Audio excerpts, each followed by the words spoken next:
On va lire ensemble Luc chapitre 1, verset 37. Luc chapitre 1, verset 37. On va parler de ce qui est dit dans Luc chapitre 1, verset 37. Luc 1, 37.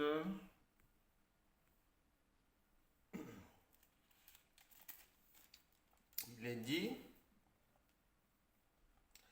car rien n'est impossible à Dieu, car rien n'est impossible à Dieu. Et donc, si Dieu dit que rien n'est impossible à Dieu, on doit croire parce que Dieu n'est pas un homme pour mentir déjà. La Bible dit que ce qu'il a dit, il le fait. Maintenant, si on a du mal à avoir cela dans notre vie, on doit quand même se poser quelques questions et essayer de trouver les réponses qu'il faut. Et lorsqu'on essaie de trouver des réponses, lorsqu'on se dit que voilà, j'ai prié, j'ai jeûné, je me suis bien comporté, j'ai espéré, j'ai attendu, j'ai agi par la foi et je ne vois rien venir. Eh bien, sans qu'on ne s'en rende compte, l'une des raisons parfois c'est le fait que si dans notre tête, on a un Dieu qui est homme,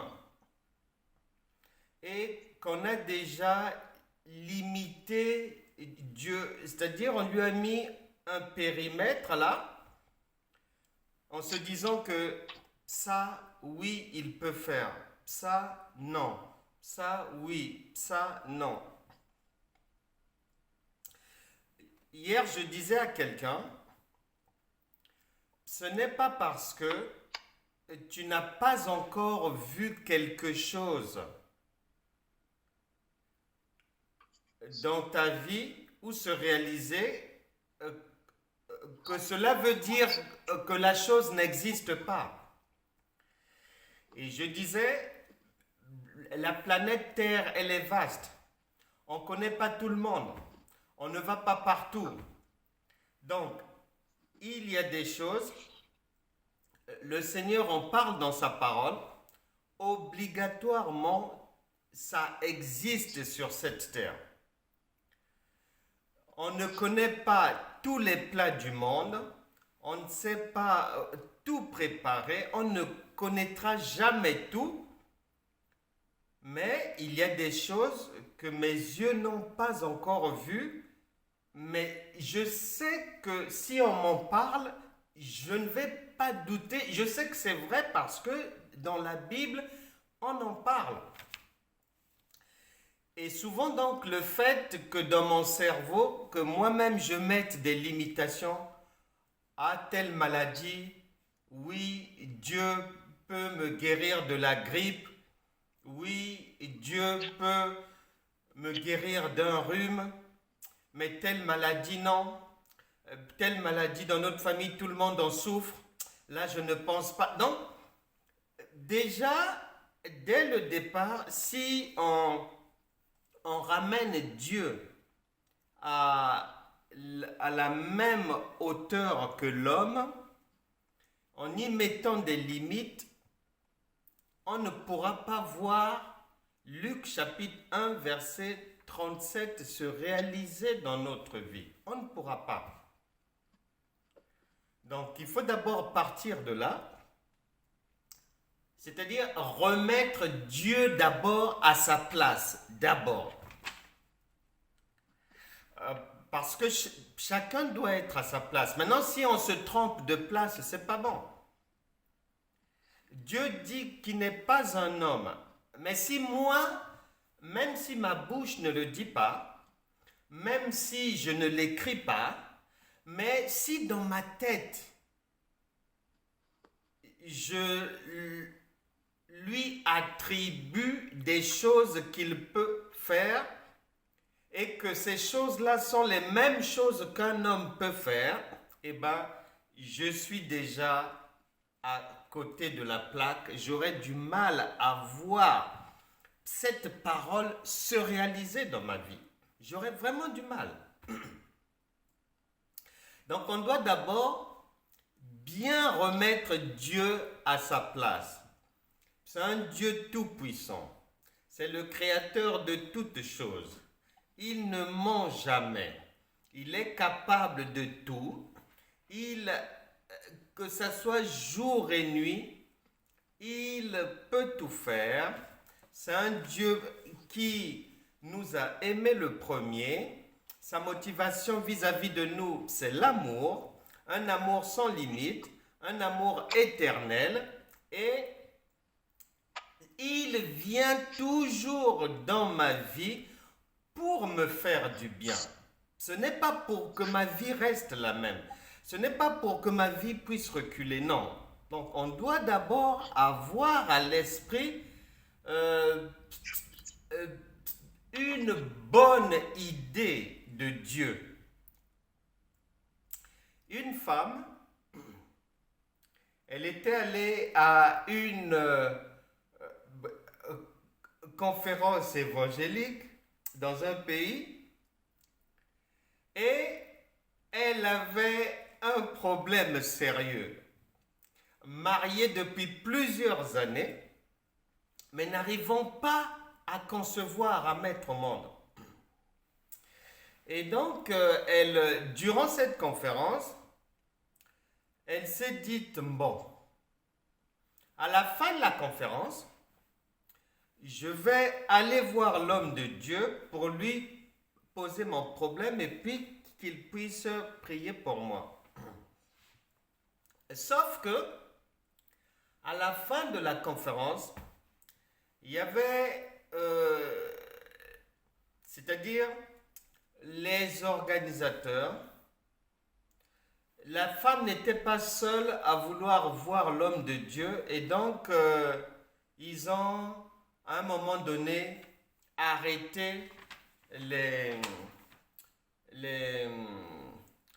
entretiens du pasteur. Ils ont arrêté parce que ça allait faire trop long.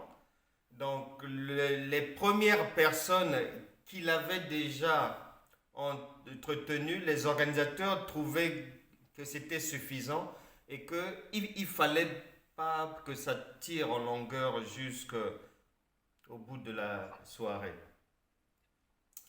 Et la femme, elle va faire quoi? Ne pouvant pas voir le pasteur, elle va sortir, elle va se dire que je sorte, que je vérifie où se trouve son véhicule quand il partira, que j'essaie de le rattraper là-bas. Donc elle sort et tout, et elle va se mettre en embuscade dehors là-bas.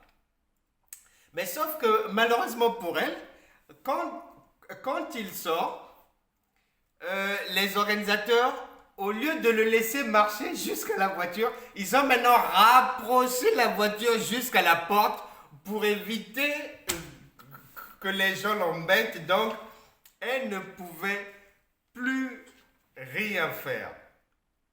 Alors, elle voit l'homme de Dieu dire au revoir aux gens qui l'ont reçu et elle le voit à distance entrer dans le véhicule et puis le véhicule démarre, part. Elle a réfléchi quelques minutes et elle a eu une idée divine. C'est ce qu'il faut. Parce que Dieu n'est pas un Dieu qui fait comme les hommes ou qui fait comme tout le monde. Non, non, non, non, c'est faux. Alors, elle a eu, je suis sûr et certain que c'est le Saint-Esprit qui lui a parlé. Elle s'est dite dans sa tête, qu'il me parle, qu'il prie pour moi, c'est la même chose, puisque nous venons tous de la terre. L'être humain, c'est d'abord la terre, entre les mains du potier, le créateur. Donc, elle a eu l'idée d'aller se mettre debout sur les pas où l'homme de Dieu disait au revoir aux autres. Et elle s'est juste mise sur les pas et elle a dit, par la foi, je reçois un enfant. Et 10 mois après, elle est venue témoigner avec son enfant dans l'église. Voilà, c'est cette idée de ce Dieu-là que nous devons avoir pour voir Luc chapitre 1 verset 37 se réaliser dans la vie.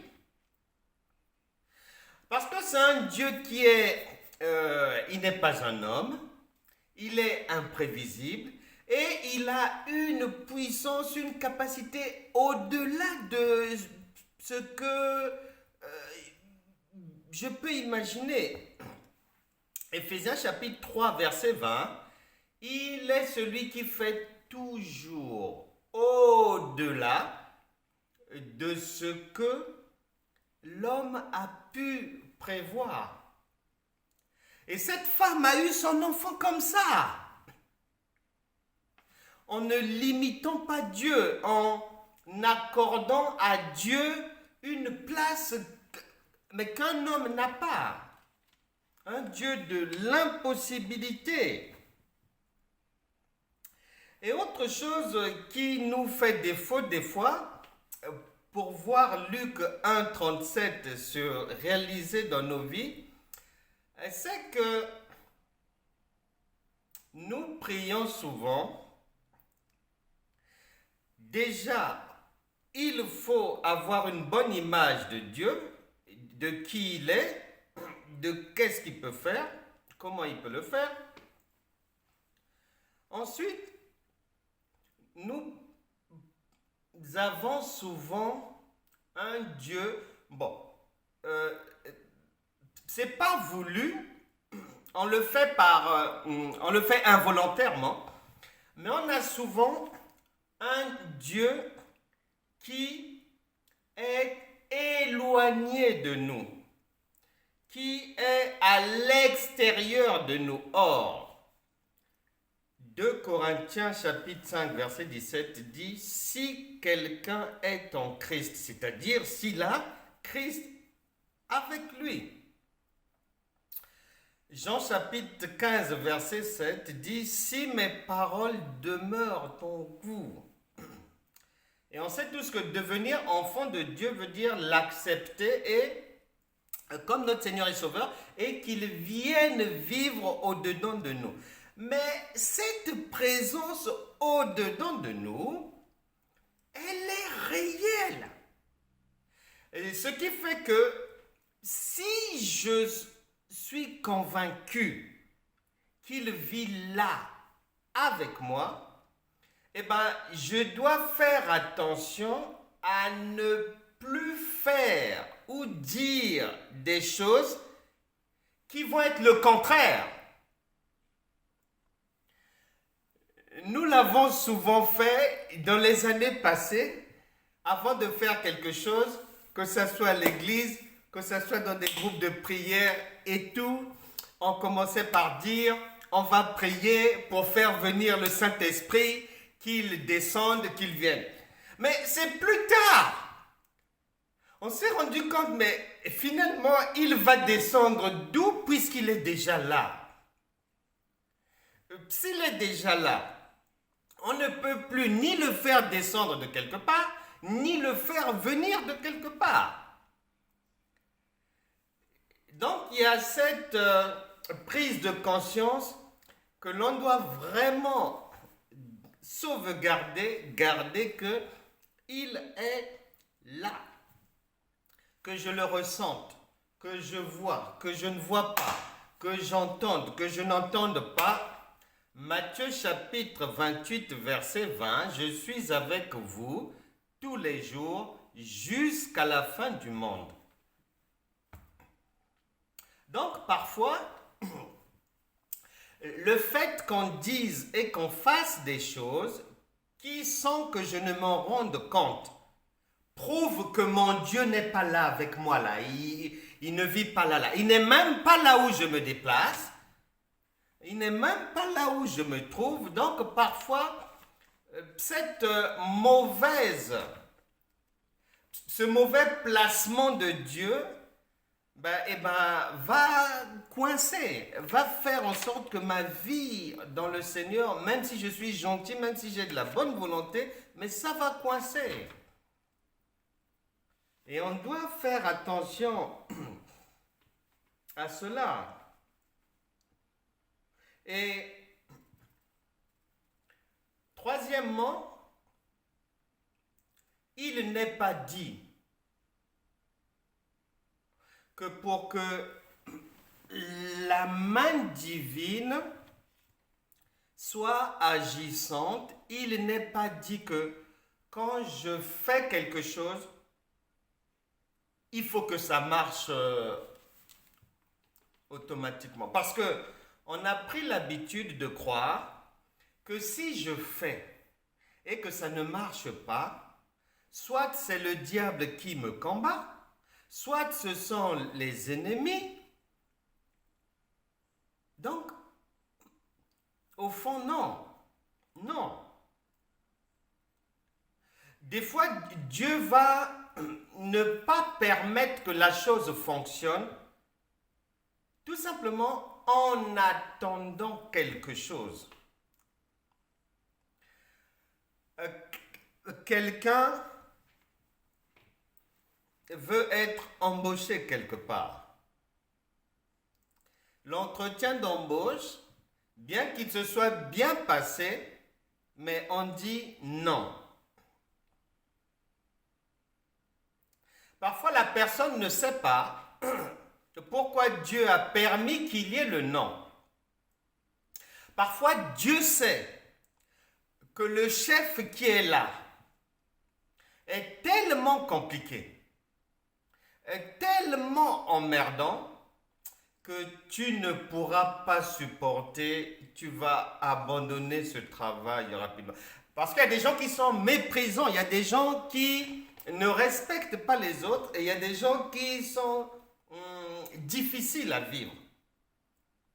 Eh bien, il va faire attendre, soit au même endroit plusieurs mois après, ou soit à un autre endroit, il va permettre cette fois-ci à ce que ça puisse marcher parce que là se trouve un chef avec un très bon cœur et qui te fera beaucoup de bien. Donc on ne doit pas penser que si quelque chose doit marcher, que ça doit obligatoirement marcher à l'instant T ou du premier coup. Non. Et on ne doit pas croire aussi que ce que les hommes appellent échec, on ne doit pas croire que chez Dieu ça veut dire échec. Non. Sur cette terre, il y a des gens qui sont devenus des chefs d'entreprise, qui sont devenus des inventeurs de beaucoup de choses, des gens qui ont créé beaucoup de choses, même dans la mode, qui ont confectionné beaucoup de choses, qui ont marché. Ils ont pu faire ça parce qu'un jour, on les a virés d'un boulot. Je me souviens, elle est morte il y a... Je crois que c'était soit durant le Covid ou bien il n'y a pas longtemps là. Une dame, une Française, une écrivaine, Françoise Bourdin. Et cette Françoise Bourdin, en 1972, elle était mère au foyer. Et son mari était médecin, elle était mère au foyer. Et un jour, elle a été vraiment touchée parce que sa fille adolescente rentre de l'école. Elle trouve maman là. Pour elle, maman était en train de glander, comme d'habitude. Sa mère va lui dire quelque chose et elle va répondre ceci à sa mère. Maman, s'il te plaît, est-ce que tu ne peux pas trouver quelque chose à faire, n'importe quoi, trouve une occupation, fais quelque chose. J'ai du mal à supporter d'entrer tous les jours et de te voir en train de glander là. Donc, ces phrases-là de sa fille ont pratiquement donné l'insomnie à Françoise Bourdin ce jour-là. Et elle va réfléchir. Qu'est-ce que je peux faire? Donc, elle a réfléchi, c'est-à-dire, pour elle, c'était maintenant de faire en sorte d'avoir une occupation dans laquelle sa fille va venir la trouver lorsqu'elle va revenir de l'école. Pour elle, c'était ça. Et comme elle a réfléchi, qu'est-ce que je peux faire? Bon, je sais écrire des petits poèmes. Donc, elle a commencé comme ça, et sa fille rentre, sa fille trouve sa mère en train d'écrire comme ça, sa fille vient lire. Elle lit comme ça et tout, mais sa fille dit, ben voilà, qu'est-ce que tu attendais? Écris quelque chose, écris des trucs. Mais qu'est-ce que tu attendais? Et là, elle va se mettre à écrire, elle va avoir l'idée, elle va se dire, bon, je vais raconter ma vie de femme au foyer comme ça. Donc, elle écrit, elle écrit, elle écrit. Et un jour, un ami du couple passe chez eux avec un autre ami et le monsieur qu'il ne connaissait pas, lui, il travaillait dans les livres. Et au détour de leur conversation comme ça, c'est sa fille qui va dire, ah tiens, vous êtes dans les livres, mais ma mère, elle a commencé à écrire. Et le monsieur demande à voir, c'est quoi? La maman, vraiment, elle était embêtée parce qu'elle faisait ça pour seulement faire plaisir à sa fille. Et là, maintenant, ça l'emmerdait que ça sorte de sa maison. Comme les gens insistaient, elle est allée prendre les papiers là, elle a montré au monsieur. Et le monsieur va dire, mais là, j'ai pas le temps. Est-ce que je peux partir avec? Et je vais vous faire un retour sur ça. Je vous dirai ce que j'en pense et tout. Et quelques semaines après, le monsieur revient. Il lui dit, mais c'est un roman ça, c'est très bien. Et le monsieur dit, mais on doit publier ça. Mais vous écrivez, mais c'est merveilleux. Et tellement que le monsieur parlait, et soutenu par sa fille, elle s'en foutait, elle leur a dit de faire ce qu'ils voulaient. Le monsieur va publier le livre. Ce premier livre de Françoise Bourdin a été vendu à des millions d'exemplaires en 1972. Après, le monsieur va lui dire, chaque année, donne-moi quelque chose que tu as eu à écrire. Et donc, chaque année comme ça, Françoise Bourdin écrit et c'était un succès. Elle écrit, c'était un succès. Et Bourdin est devenue... elle est devenue tellement riche qu'elle payait maintenant l'impôt sur la fortune. Et en France, il n'y a pas plus de 30 personnes qui peuvent vivre uniquement de l'argent du livre. Donc Françoise Bourdin est devenue parmi ces gens-là. Et chaque année en France, elle était soit première, deuxième, troisième dans les ventes. Première, deuxième, troisième dans les ventes. Et donc, elle a débuté en 1972. Et un jour, je savais que Françoise Bourdin écrit, je savais que Bourdin existe, mais j'avais jamais vu son visage.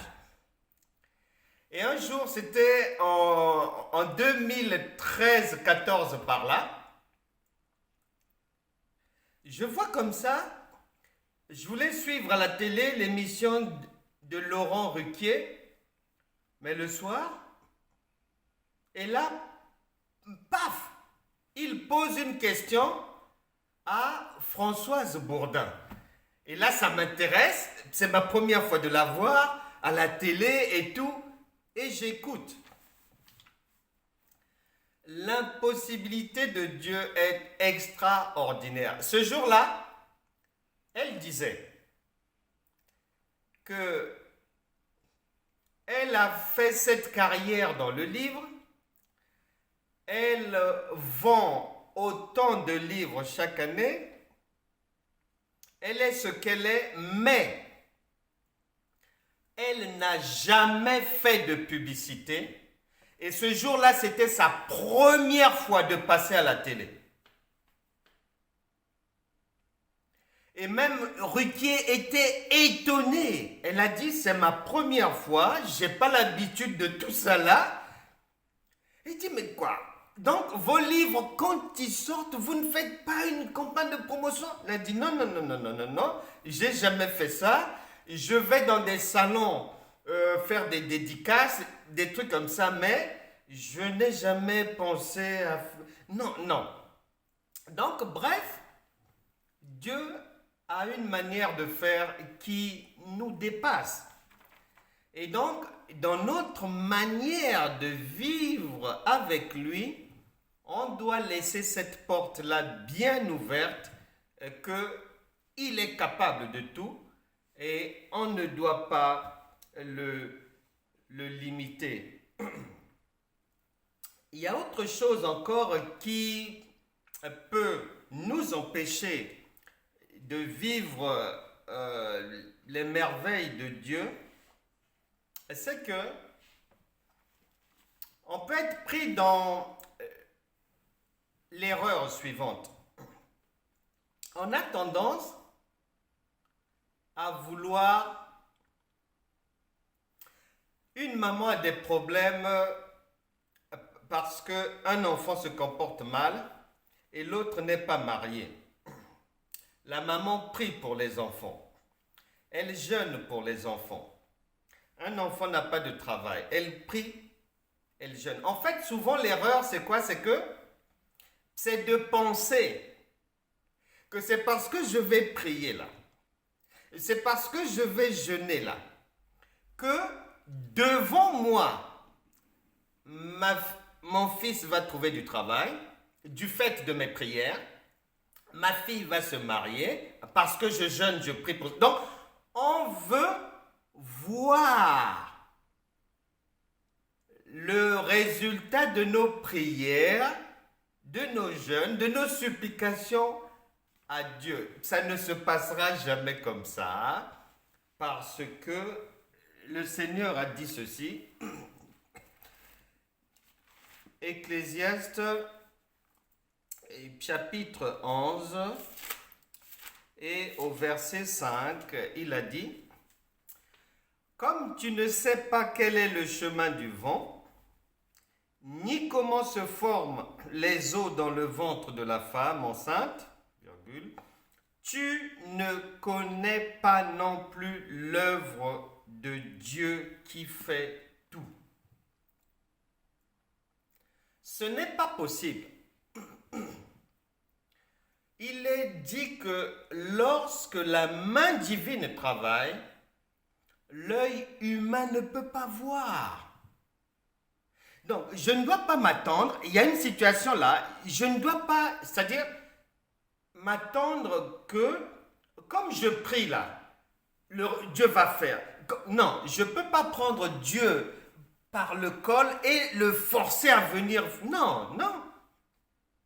Et souvent, on a dans nos pensées cette manière de faire, même si on ne l'appelle pas forcer Dieu, mais on a cette manière de faire qui consiste à vouloir voir les résultats de nos prières, de nos investissements, de tout ce que nous faisons dans le Seigneur avec nos yeux. Non. Ça se fera toujours dans la nuit, toujours dans notre dos. Dieu n'a pas besoin de nous. D'ailleurs, Matthieu chapitre 6, verset 8, Jésus dit, « Lorsque tu ouvres la bouche pour dire quelque chose, Dieu le sait déjà. Tu ne lui apprends rien de nouveau. Tu ne lui donnes aucune information. Parce que souvent, quand on prie et tout, souvent c'est comme si on apporte une info à Dieu. Il ne savait pas. Il était en voyage là-bas, il était absent. Et je l'informe. Voilà, mon enfant comme ceci. À l'école, ça se passe mal. La maîtresse est malveillante. Oh Seigneur, vraiment, regarde cette... Mais non, il le sait, c'est déjà. Il connaît tout ça là déjà. Il connaît. Donc, notre manière de vouloir à tout prix voir les choses se faire sous nos yeux n'est pas le modèle de travail de Dieu. Parce qu'il est dit que lorsque la main de Dieu est à l'ouvrage, l'œil humain ne peut pas voir. Maintenant, si mon œil veut voir Dieu travailler, j'attendrai longtemps. Et c'est pour ça que beaucoup prient, beaucoup jeûnent, beaucoup se plaignent que j'ai fait ceci, ça ne veut pas, j'ai fait cela. Non. Non. Si l'enfant n'a pas de travail, ce n'est pas parce que je vais prier là pour ça que Dieu va faire. Non. C'est l'amour de Dieu pour l'enfant qui va faire agir la main divine. Mais à la manière de Dieu, par ses propres voies et à un moment qui lui est propre. Et donc souvent, nous devons éviter d'avoir ce genre d'a priori, ce genre de pensée. Et Dieu, l'image de Dieu aussi, c'est comme une relation sentimentale. Beaucoup de gens sont dans des problèmes parce que ils ne se rendent pas compte, mais ils ont établi une relation sentimentale sur la base de la surveillance, sur la base comme si on était dans une gendarmerie. On surveille l'heure, on épie comme cela, on voit comme ça. Elle était avec qui? Ah, tu l'as vu où? Ah, ceci, cela. Non. Non. Ça ne se force pas. Il n'y a pas de police dans le domaine sentimental. La gendarmerie n'a rien à faire là-dedans. C'est comme avec Dieu, c'est sur la base de la confiance. Et donc, une fois que la personne pose le problème à Dieu, eh bien, elle fait confiance sans obligatoirement vouloir voir les choses se passer, se faire sous ses yeux. Non. Non, non. C'est pour ça que souvent on attend longtemps. On attend, mais parce que notre manière d'attendre là elle n'est pas bonne. Elle est humaine, elle n'est pas spirituelle. Je peux dire à l'enfant, amène-moi un verre d'eau. Ou est-ce que tu pourras me réparer la télé? Et moi, je vais rester là jusqu'à ce que l'enfant répare la télé, il bidouille et tout, il met les fiches, ceci, cela. En tant qu'homme, je peux le faire. Mais Dieu ne fonctionne pas comme ça. Et on doit vraiment avoir cela à l'esprit. Mais que c'est un Dieu qui est très surprenant, imprévisible. Et donc, on doit lui laisser toute la place pour faire de telle manière, pour faire de telle autre manière. Il est tellement immense qu'on ne doit pas le limiter. Et c'est lorsqu'on va apprendre à ne pas limiter Dieu que Luc chapitre 1 verset 37 va devenir une réalité dans nos vies.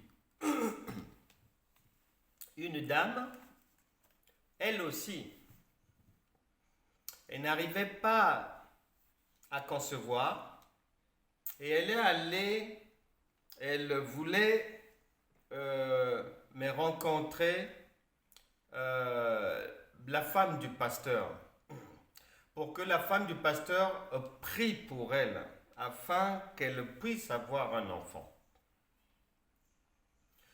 Nous devons aussi apprendre à comprendre les messages de Dieu. Le message de Dieu, il nous est communiqué que ça soit à travers d'une bonne nouvelle ou que ça soit à travers d'une mauvaise nouvelle. Dieu n'a pas de limite. Et cette femme, elle avait pris rendez-vous.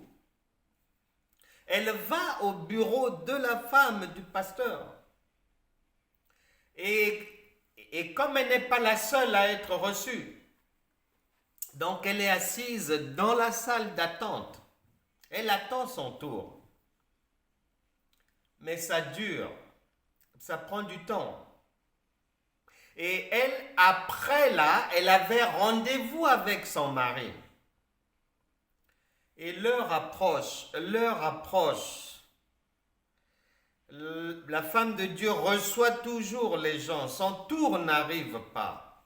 Alors, Dieu lui donne une idée. Voilà les lumières de Dieu. Dieu lui donne une idée lumineuse. Ça ne peut que venir d'en haut. Là où elle est assise, le Saint-Esprit lui dit, écoute, est-ce que tu sais que lorsque je suis présent dans la vie d'une personne,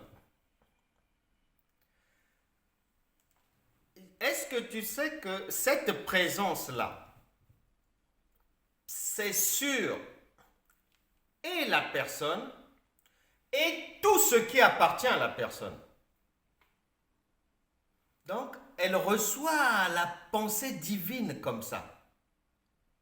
Et elle conclut, mais Seigneur, si tu es dans tout ce qui appartient aussi à ton enfant, donc à cette servante de Dieu, ben, je n'ai plus rien à attendre ici.